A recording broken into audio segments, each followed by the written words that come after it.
안녕하세요. 권현지입니다. 이번 시간에는 챕터 10, 액체와 고체에 관련된 얘기를 공부할 텐데요. 우리가 챕터 앞에서 그 기체에 관련된 내용 공부했었죠. 그리고 이번 챕터에서는 액체, 고체를 중심으로 해서 얘기를 할 거고, 그다음에 앞에서 배웠던 기체에 관련된 내용, 그러니까 기체의 어떤 그 성질 같은 것들만 같이 비교를 하고 도입을 해서 공부를 해볼 거예요. 그러니까 먼저 이게 상태가 기체냐, 액체냐, 고체냐 이런 상태가 되는 이유가 뭘까에 대한 가장 근본적인 질문을 던지고 거기에 대한 해답을 찾으려고 노력을 한 게 분자 간의 힘, 인력을 얘기를 하는 거예요. 그래서 챕터 10에서는 각 액체, 고체 그리고 어떤 상태를 기본이 되는 어떤 분자 간의 힘이라든지 그래서 그런 걸 중심으로 해서 액체와 고체 상태에 대해서 우리가 얘기를 해볼 거고요. 그 다음에 이제 분자성 고체냐, 이온성 고체냐에 또 이제 조금 더 깊이 있게 나눠보는 그런 시간을 가질 거예요. 그리고 요번에 그 챕터 10은 또 두 개로 크게 나눠봤는데 앞부분은 이제 이온성 고체까지 공부를 하고 뒷부분에서 10-8의 증기압 상태 변화 그리고 상평형 그림에 대해서 공부를 해볼 건데요. 이 앞장에서는 이제 주로 분자 간의 인력에 대한 내용을 중심으로 해서 그 인력 때문에 나타나고 있는 그런 그 특징들에 대해서 공부를 할 거고 뒤에는 이제 상평형이라는 또 중요한 평형 관계를 나타내는 그런 그림이 있죠. 여기에 대해서 더 집중적으로 공부를 해보도록 하겠습니다. 자, 그러면 이제 우리가 지금 공부하려고 하는 내용이 10-7장에 7까지 해당되는 내용인데 먼저 보면 각각의 상태를 이렇게 그림으로 나타냈어요. 그러니까 기체 상태냐, 액체 상태냐, 이제 고체 상태냐. 지금 벌써 보면 이것들이 얼마만큼 근접해 있느냐에 따라서 상태가 달라진다는 걸 알 수 있죠. 그러니까 고체 상태 같은 경우는 굉장히 균일하게 오밀조밀 모여 있고 액체 상태 같은 경우에는 요거보다는 조금 덜하고 약간 무질서도가 더 있는 그런 상태로 존재를 하고 있고 기체는 굉장히 서로 띄엄띄엄 이렇게 있는 그런 상황이란 말이에요.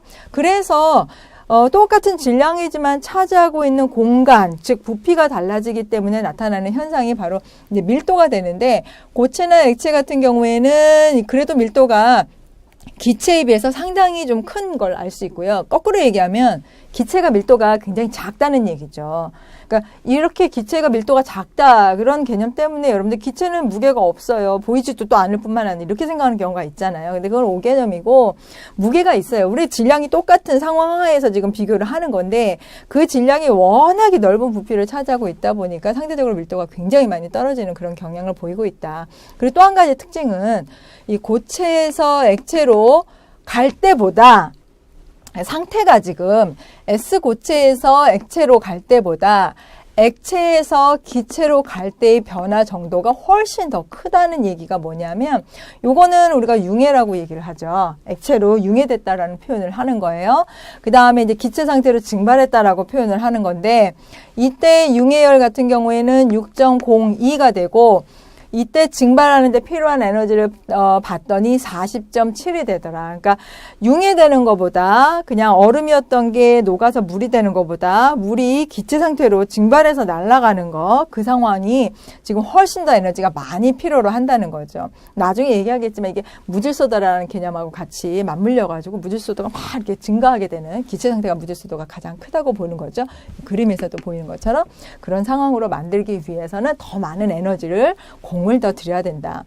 자, 액체 상태 같은 경우에는 25도에서 이만큼의 압력을 줬을 때의 밀도가 이렇게 되고 뭐 기체 같은 경우에는 400도씨 242 atm에서 밀도가 뭐 이 정도가 된다. 이거는 무슨 얘기냐?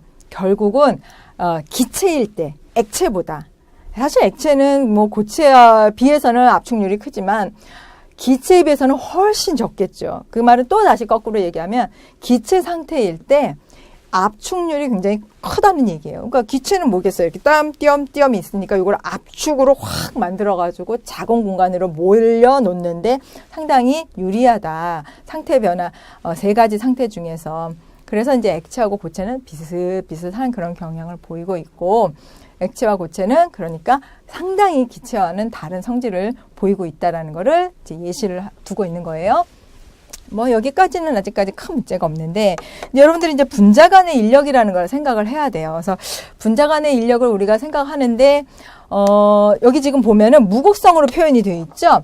무곡성이라는 건 뭐냐면 이렇게 편제되어 있는 게 아니고 비편제되어 있는 거죠. 골고루 이렇게 골고루 균등하게 있는 상태인데 이렇게 골고루 균등하게 있는 상태에서 이쪽으로 지금 보면은 플러스 전하가 이쪽으로 몰려 있네요. 그죠? 이쪽으로 또 플러스 전하가 몰려 있고 그럼 이 그림은 아까 얘기한 것 같이 어떻게 균등해 보이기는 하는데 전하상으로 봤을 때는 두 개의 극자가 나타난다. 이중극자가 나타난다. 그래서 우리가 이제 쌍극자라고 얘기를 해요. 플러스의 전하를 띠고 있고 이쪽에는 마이너스 전하를 띠고 있다. 이쪽에는 마이너스 전하를 띠고 있고 이쪽에는 플러스 전하를 띠고 있다. 물론 지금 얘기하는 거는 분자 간의 힘을 얘기하고 있는 거예요. 분자와 분자 간의 힘. 예를 들어서 요거를 마이너스 전하 쪽을 띠고 있는 거라고 하고 요거를 이제 플러스 전하를 띠고 있는 쪽이라고 해봅시다. 얘도 이제 마이너스 전하를 띠고 있는 애가 있고 요거 플러스 전하를 띠고 있는 애가 있어요. 당연히 힘이 센 애는 분자 안에 있는 애들끼리 인력이 세겠죠. 그죠? 그러니까 결합을 하고 분자를 형성할 거 아니에요.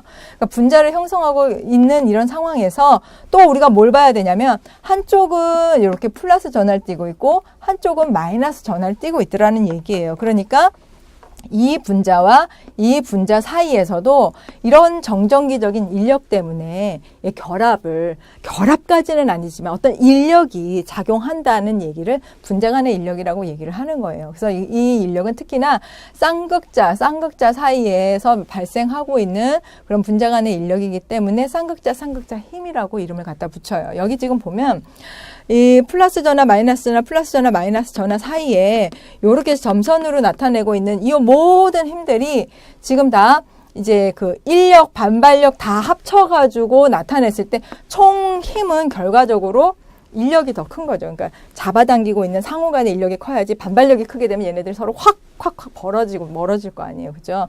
그래서 사실상 인력도 작용하고 반발력도 이제 작용을 하겠지만 그 인력과 반발력의 이제 총합으로만 우리가 봤을 때 얘네들 사이에는 이런 분자 간의 인력이 서로 상호 작용을 하고 있는 그런 인력이 존재하고 있다.